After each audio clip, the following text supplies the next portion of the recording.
everything. And Jordan, I might thank you. Jordan, I might bring you in, put you on the spot at some point, but that wasn't the plan. But I might just get you to put your screen on a bit later on when we get to the mapped area, if that's all right. So we'll get started. If you can press record, Sophie, that would be lovely. Thank you. I already had But done, you already Carl, have. sorry. Oh, okay, no problem. Okay, so good afternoon, everybody. We've got a few people joining us as we start. So we'll just say if you could switch your cameras off, put your microphones on mute, that'd be really good.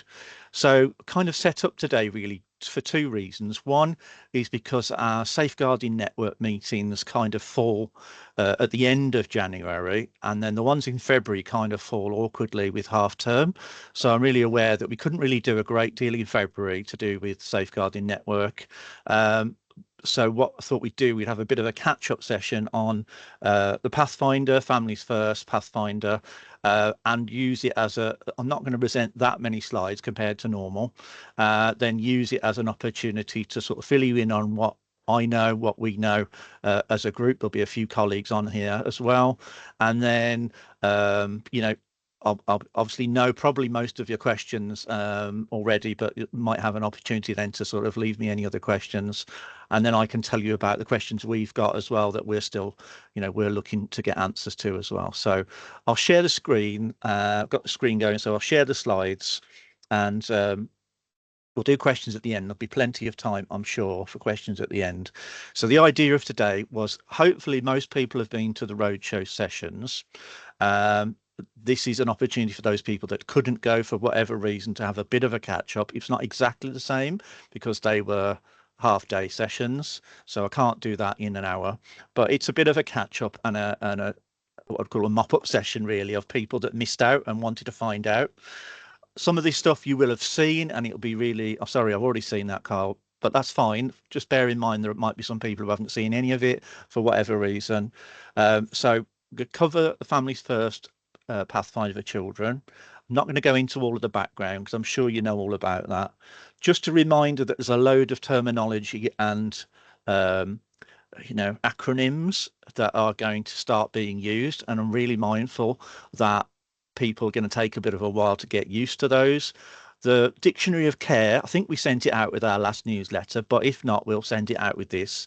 And there's just lots of things like FHLP, Family Help Lead Practitioner, things like that, family network meeting. So changes in terminology and maybe some things that you didn't know what they were before, like FAST team. And for some of us that are working in the MAP team, a multi-entity child protection team, working with the FAST team a lot as part of education and safeguarding now. So use that dictionary and then let us know if there are any words that people have missed. I didn't produce this, other people produced this document. But if you find things along the way and you go, what on earth is that? What does that mean? Please do ask us. Please let Sophie know.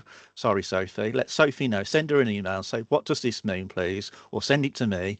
And then we'll start to add our own extra words if we find them along the way, because it's completely possible that will happen. So that document there used to be this one, but that was in existence for a while. This is the new one. We'll send that out to you if you haven't had it already. So that's that one. I'm mentioning the relational practice framework because that's a big part of this, and it's kind of running parallel to the Pathfinder. So it's about relationships, as it sounds, really about working along the same principles. I know not everybody necessarily agrees with the way early help has operated in comparison to other places, but that is the way it is. It's a partnership and it's about working together, as in the document, and that is the way of the world going forward nationally, not just in Warwickshire. So whilst there might have been some differences in local authorities for a while, they are going to be very, very similar, if not identical, in the way that they work going forward. So it's about schools, people in settings, people in colleges, people in other settings, other community groups and so on, health, police, all working to the same sort of values about early intervention, shared language, collaborating, working effectively, not having any gaps. And so it's about having these relationships as professionals and trying to work together. and call it, within the child-friendly Warwickshire model. So again, the voices of young people, voices of family, important. And I think with education becoming the fourth partner, the voice of education is really important. I think we need to keep that, in the centre as well. So spectrum of support. Again, for those people that may not be familiar, welcome if you've just joined us, by the way, as well. This is a bit of a catch-up session for those people that may have missed out on the roadshows. So just getting the idea of, previously we had universal support, so that would have been the support that you put in place in schools and settings being universal, and that is the low level interventions that you're doing from teacher or teaching assistant to young people, supporting them maybe when they arrive at school if they're finding it difficult to come to school, or whether it's attendance, that early intervention that you're doing internally, and then going into, instead of the early help that would have been in this area, splitting that now into early support and family help. Okay, and the types of families that you're referring here into, for immediate action are the ones that you refer to Family Connect or the Children and Families Front Door. So this is just sort of kind of rejigging the model of how it works, but the principle is a spectrum going from universal help to targeted help and specialist help for, very specific domestic abuse specialists or a FAST team or other professionals at the most extreme end of safeguarding child protection. Okay, and obviously in the middle is this blurring line of gradual line of where the school is supporting and where the professionals step in. And what we're trying to say is it's not that different in many ways. Nobody's expecting schools to do more. It's just that the structure is just changing to show where the early support is, and this is the name of it. So we want to give you an idea of that term, what it means. It's early support. So this is the going from the universal, very low level support into completing what would have been a pathway to change as an early help, and then progressing up through child in need before that transition into child protection, and child in need being in this sort of area. So again, you can see here child in need, child protection. It's not that different, but the structure of the organisation of the authority is different, and that's the bit that you need to be aware of, that it falls into early support, and then this is family help. There's another diagram coming up here. This is really just to emphasise, and again, apologies if you've seen all this before, I'm just trying to recover some of the ground, and there will be a bit of new stuff as well. The fact that when you're starting an early support, you're completing one of these forms as you would have done an early help, and that is most likely, it's going to be the professional that knows the child best, and what you would normally be doing as a lead professional would be completing one of those forms, and that will then carry on through to family help, and that documentation will still carry on through targeted help, child in need, and then people like Jordan, people in the MAP team or a Family Connect will be looking at that information when you have an urgent concern, and that is escalating up to something like child in need, child protection. They're using that information all the way through the process. I think that is a positive thing, that information is only shared once and then will be added to as we go along. So I think that's a positive thing. Hopefully that makes sense, is that we're continuing that seamless transition all the way through with that one document. So hopefully that makes sense. So just to talk about early support in a bit of detail, and ESOs, early support officers. And if I've got any colleagues on here who know this subject better than me because they are one, or they know about it, please feel free to pop your hand up and you can add on. The role of the early support officer. So target support officers, as you used to have, changing into early support officers with a change of the focus in their work. Okay, so they'll be allocated to community lead professionals. So what's going to happen, I think it'll be next week, we've been told, that the allocation of early support officers, so a professional from our team, will be allocated to every setting, and that includes early years, it includes schools, colleges, and APs as well. So somebody will be allocated and they'll have a caseload of so many schools per person, and they will be your link with that system, with our team. That you'll build that relationship up as you would have done with your TSO in the past. And so that is we're hoping that'll start next week and you'll get that information. So they'll provide the support, the advice on that personal one-to-one level. They'll arrange to come in and see the lead professional, the DSL, whoever currently does your early help, your lead professional role, come in and talk you through some of the cases like a clinic and give you advice on those individual things. So not that different in many ways, but the idea is that now we've got children in your school, and it doesn't matter where they're from, they're in your school, so the person works with you and your school. And I think that's a slightly better way of doing it. The data will be recorded on Mosaic, which is our system for recording everything. They'll be based within Family Connect, so what is now the Children and Families front door. And the family support work will be community based, with early support, and then the drop-in sessions will start again. So we used to have drop-in sessions where people could come and talk to our professionals as well. Those will start again. And then the family duty line, family support duty line. So we used to have FIS and the family support helpline. Those will merge into Family Connect, the front door. So all of that help network will be within there. But obviously you'll still have your ESO as well as a first point of contact. Okay, so some of the things that they will offer: advice, guidance and support, review and sign off of family help plans, structured clinics, reviews to take place every 6 weeks. They will access support. You will access support from the family help team, the link with the consultant social worker. So each of these people will be linked to a social worker. Family support intervention, clinic model, as I've mentioned already, where they'll come in and talk through your families, links to DA practitioners for domestic abuse, and are trying to drop into all of our sessions about the value of domestic abuse training. The number of cases and reviews that I attend where domestic abuse is linked is high. So I'd really encourage you to try and think about the link to domestic abuse awareness in your setting. But we will be domestic abuse practitioners, so you can get advice as well. Wellbeing support, and then MISC, mental health in school framework, which has additional funding put into that now. We know that mental health is in high demand from schools for children and families, so there's more funding going into that. So we're hoping that more of those children waiting for processing in a EHCP will start to access some of that support at an early stage. I think that could be a really positive thing. And then links to faith groups and community groups in the location as well. So if a family help assessment's needed, you can contact Family Connect as you do the front door, discuss your concerns, and a decision will be made whether a family help assessment's needed.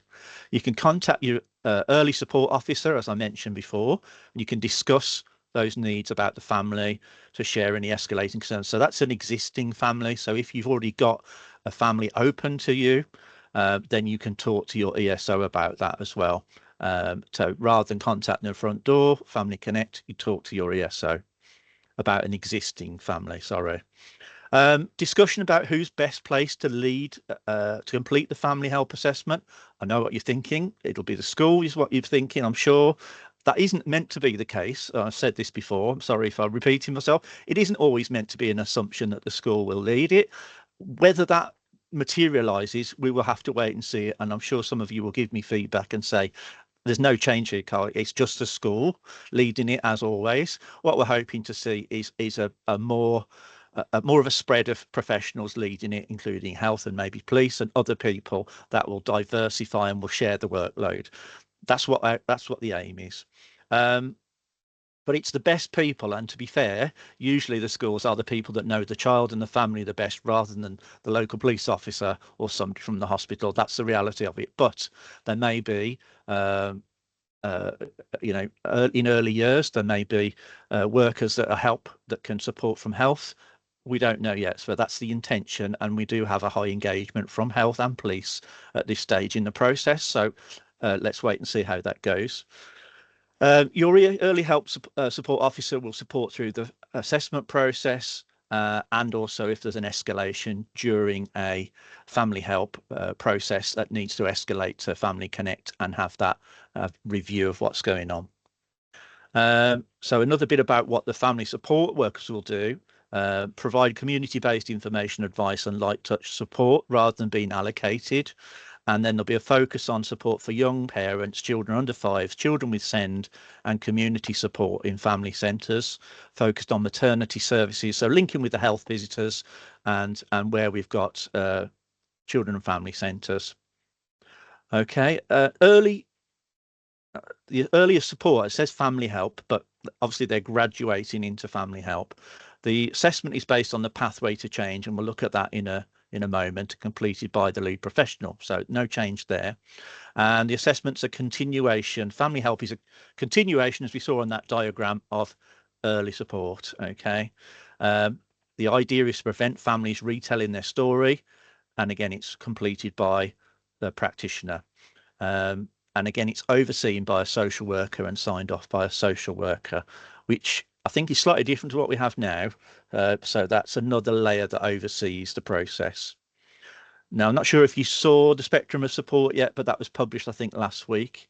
You bid go to the roadshow. That's no problem, Angela. If you went to that, there's a few bits and pieces, but not much more. We're just going to talk about the spectrum of support, really, and kind of what we know about the next stages. But thank you for joining us, Angela. So if you haven't seen this, spectrum support is quite useful. All I've done is taken a few screenshots from the spectrum of support, which I think just gives you another idea of the process. And so if you're talking to staff at some point, these slides might be useful for when you're updating your staff in schools, because I've added some new slides basically showing what this document looks like. Sophie's dropped the spectrum of support in the chat, so you can give those to your lead professionals in school, your DDSLs, to have a look at and just familiarize themselves with it. Okay, so so when levels are understood by professionals and they're applied consistently, and the right help is given to children, that's the idea at the right time. That's the principle of the spectrum of support, taking a partnership approach and avoiding the risk of serious harm from abuse or neglect. If we all work together on this process, it'll avoid unnecessary escalation. You can read for yourself there what it says. So most children and families welcome help and support, but we need to recognise that some of them find it challenging. We'll talk about consent in a minute. How we work together and overcome those barriers of reluctant families who don't want to engage is a challenge, but we need to work with them and support them. What we're trying to do is strike the balance between supporting practitioners from all settings, identifying the situations, working at the level of risk, and making that professional judgment with as much accuracy as possible, looking at the risk and all the factors and the outcomes for the young people. And this is taken from the spectrum of support. Again, there's that document with the process, but it's just a different version that comes from that document. I'm not going to spend time on it, but it may be useful to look at afterwards. And in the document, it also goes into a lot more detail about early support, family help, and then where it moves into child protection. So there's a lot more detail there. I'm not going to go through all of that, but again, I'm just sharing this with you to highlight the fact that it's in the leaflet. Again, as you will remember from early help, you've got the same sort of documentation that was used before. So it's reassuring you in a way that a lot of this is similar about how you record family help, how you record the process. It's electronic. You don't need to do it on paper anymore. It's electronic, so that will save a lot of work. But that process is there. And then as we move forward then into the higher level of the spectrum, we move into Family Connect. And this is probably where most people are still the most uncertain yet about how this is going to work, because we haven't published a great deal of information yet on this, apart from the plan is for it to be introduced in March. You know that Family Connect as is now, is Children and Families Front Door, and that includes different parts to the process. The triage hub, where the calls come in, and I know Dawn's with us, so was with us earlier. So Dawn will be familiar. You'll be familiar with talking to Dawn, I'm sure. Hello, Dawn. Hi there. And so feel free to chip in at any point, Dawn, and if you know any more than me. But I'm just referring basically to the way that the structure of Family Connect is similar to the structure of the Triage Hub, the MASH Hub, but there's also the family information helpline as well. Is there anything you want to add, Dawn, on any of this bit that we know at the moment? Is there anything currently changing or different as things are happening? I think our changes, we've got meetings over the next couple of weeks where the changes are going to start feeding through. So once we've made those changes, obviously we'll be a part of it and sharing that out. Yeah, thank you. I know there was a meeting this afternoon, unfortunately, but couldn't do it because I was in this meeting. So those processes are still being worked on, and I know the aim is I've asked for some more information so that we can share that with schools as soon as we possibly can. I'll go on to the next slide. Thanks, Dawn. You'll know about there being a distribution into the locality areas, so I won't go into that. And a lot of staff will be. I'll just go back a second. A lot of staff have moved around, as you probably know, and a lot of people are in those localities, whether they're in Nuneaton, in Hillary Road, or in Myton, in Warwick. So there's a lot of people based in those areas now at the earlier stage of intervention. And so those are the people that you'll be dealing with a lot of the time. So Family Connect, we've mentioned already, instead of Children and Families Front Door. Multidisciplinary professionals. So the aim is that there'll be people, as there are now in Front Door. You've got health, you've got police, you've got refuge, you've got a number of professionals. And the idea is that over time, the number of professionals will build up. And I know there's talk about having potentially attendance professionals and numerous other people send possibly in those centres to give additional signposting and support. We know that the MAC form is changing. I unfortunately haven't got any more information, not very much more information on that for you today, but we know that's changing to a phone call conversation. We'll talk about that in a second on the next slide. And the idea is that the journey will be more seamless. Let's go on. When you make that phone call, workers will, the caller details and understand the purpose of your call. They'll request the information about the family and a summary of the concerns, review the family records and understand their history and the current or past risks. So I think that's a combination of if Family Connect have got information on their Mosaic system and you've got information on your school, CPOMs or whatever, comparing that information and making that reconcile will be the aim so that everybody's information matches. Confirming consent, we'll talk a bit more about consent in a minute.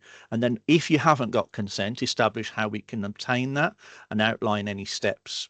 And I know that's a challenging area for some people, or potentially challenging if a parent is unwilling to give consent, but we'll come back to that in a minute. Then the next step will be to summarise the information provided, identify the issues and ask any necessary follow-up questions, verify the caller's relationship with the family. So bearing in mind, it won't always be a school. It could be the police, it could be the ambulance service, it could be a neighbour, it could be anybody, family member, and then tie up any loose end questions, and then look at the desired outcome, and then reflect on the information, agree an action plan with outcomes with you. So I hope I don't think that's a slide that's been shared as widely previously. So that breaks the steps down a little bit more. We talked about relational practice earlier on, so trying to build that relationships with parents, carers, school professionals in Family Connect. The best consultations provide all parties with clear picture of the child and family strengths, and it's a combination of everybody's point of view. This is achieved when the referrer is prepared and organised with the consultation, and they've got the information sharing done. As I've said, Family Connect will encourage professionals to gather all that information. And we'll talk a little bit again about consent in a minute, but this diagram here might be something you haven't seen before. It's about safe uncertainty. And so it's about, we can't always know, we can't always give 100% guarantee that every child will be safe all of the time. But what we have to do is move towards a position of we've done everything we possibly can to make those children safe. and there will be aspects of that which are more controllable or less controllable. So you will put in place, areas that you can control and make those things safer. So thinking about those, what will reduce those factors, what will make it safer. There are going to be aspects where we'll have to monitor and manage, and where we won't know 100% that everything is safe. That's not saying we're allowing things to be unsafe. It's just that there'll always be aspects where we can manage what we know. And it's about trying to adapt and saying, well, I can't do everything about this, but I will check on tomorrow, or somebody will check. It's about home visits, about all those other things that you do when you can't see a child in front of you and you can't see all of those factors. How do you mitigate that by other ways of finding out how they are, whether you talk to them online, whether you make a phone call? How do you keep those protective factors in place and hold that concern? Consent then. So this is a tricky one that some people may have picked up, that the front door or Family Connect will be asking for all those referrals to have consent, or for the majority of those referrals to have consent. And I'm sure that there'll be a lot of discussion about that process, because a number of people will say, well, I've had to make a referral before where I couldn't get consent, and giving consent would have put that child at risk. And I don't think that position has changed. So let's just look at the slide for a minute. So statutory child protection work, immediate protection, all service for children are voluntary and require family consent. So the baseline of anything to do with social care requires consent in the first place. We always do that because that's how it works, and it's how you engage. The guidelines aim to build respectful, transparent, honest relationships with families regarding their concerns and support for the children and families' well-being. So it's trust and it's working together is what that's aimed at. That doesn't mean there aren't situations where consent will be overridden, but it means that the foundation stone is about building that relationship. Why do we ask for consent? It shows respect and trust with families, and for 90% of the families, if we don't, as Dawn or other people in the front door will tell you now, if you make a referral to the front door and you haven't got consent, the conversation thereafter from that professional in the front door with the family, with the school, can be much more challenging when the parent doesn't know about it. So wherever possible, it's better to have that conversation and talk to the parent and say, I need to make this referral, and explain why, and build that relationship, because it will only come back, and it makes the repair process by those professionals much harder. Families are more likely to participate if they feel they've been engaged and have a choice, and they know what the outcome is intended. I know you can probably think of families where they don't want to engage and they don't care about the outcome, and they just don't want to be involved. But that's kind of the next step, really. We need to be talking about the majority of families having consent and going through this process. And the principle behind that is that the whole thing is built around trust and engagement. We'll have time for questions in a minute. We're nearly at the end. Got 2 more slides left. So the feedback from that process, again, I'm just going over this if you've heard it before, just a little bit more detail, is a letter, probably an email, we don't know exactly yet, I don't know exactly yet, provided as a record of the conversations and an audit trail of the outcome agreed. And that's for you and for Children's Services, for everybody to have that audit trail. Before you do make that phone call, make sure you access the support and advice that you know within your team. Practitioners will call us their concerns and thoughts along support and identifying the strengths and protective factors. And Family Connect will provide advice as well about the referral and any other additional things that the school or the setting needs to do to get an immediate response. I think we're on to the last slide now. So when, again, at the most extreme end of that might be that the Family Connect will be passing your family, your child, your case over to the MAP team, as it may be a child protection matter, or it may be on the cusp or the boundary of child in need, child protection. And so professionals within Family Connect will look at this initially, and they will assess whether they think it needs to be referred to the MAP team. The MAP teams are based in the Justice Centre in Nuneaton or the Justice Centre in Leamington. And they are a multi-agency, multidisciplinary team, including health, police, multitude of different professionals, including people from our own team, Jordan and other colleagues, who are then gathering the information for a strategy meeting where that's necessary by contacting the school and doing what we call lateral checks. So getting the information about attendance, send, all of those other things to gather all the big picture of that child and help that strategy meeting or a single agency meeting decide if that child needs child protection. So there's a lead child protection practitioner in that who oversees it, together with the family help lead practitioner if that's escalated, and then a strategy meeting will be chaired by the lead child protection practitioner, and they'll be supported by people such as the police person in that team, the education person, Jordan or Zoe, depending on where that is, and health person as well. And they will contribute to that strategy meeting. And then from there, they may operate core group meetings following on from that. So I think that's my last slide, or maybe I've got one more. Jordan, if I can call on you, based on your experience, sorry to put you on the spot, Jordan, let me introduce Jordan. So Jordan's joined our team. Was it just before Christmas you joined our team, didn't you, Jordan? Yes, yeah, and just before the holidays.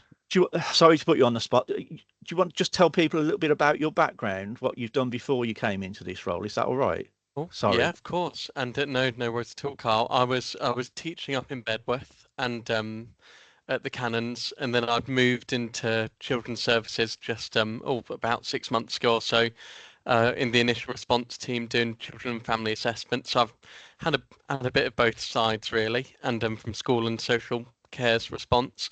I'm now on the multi-agency child protection team, which I think Carl's explained really well there. But in terms of when it's viewed that a family might need to go through the child protection process, and it's really making sure education is represented there. The idea of bringing education on as a lead safeguarding partner, whereas previously I think there's been a bit of a divide really in communication, especially in safeguarding processes in child protection with education and social care. So hopefully bridging the gap there, making sure education's represented, and also especially for schools who may not go through the child protection process very often at all, being able to provide clarity, guidance, and I guess really make sure things are done proportionately. I think you've done a lot of, I don't know about using the word hand holding, but kind of, it's not, I know that you sometimes have to phone schools quite urgently to get information for a strategy meeting, and that sometimes there isn't any way around that, and most schools appreciate that. But I think there's a lot of guidance and support that you give schools as well for getting that information. Is that right? Yeah, I mean, that would be the hope. Like we say, I know a lot of schools don't go through the process very often, but also I guess we want to try and make it a bit better and a bit more transparent, where schools are represented a lot. I guess their interests are represented a lot more and clearer in the child protection process, rather than it always being a social work dominated and process really. But also, I guess, like we say, I'll probably have a lot of contact with schools for strategy meetings and holidays, etc. as well.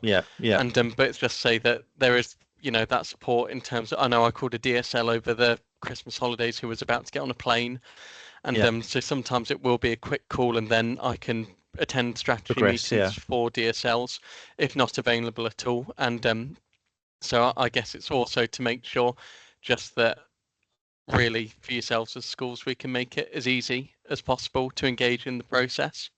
Thanks, Jordan. And I think also, just like, if schools sometimes feel really concerned about something that's 100% child protection, not child in need, and they need to have those conversations about why do you think that's child protection, not child in need. They can have those conversations, certainly talk to you about it, and then you can take their views forward to the meeting as well. Is that the case? Is that the idea, and express those views on behalf of the school?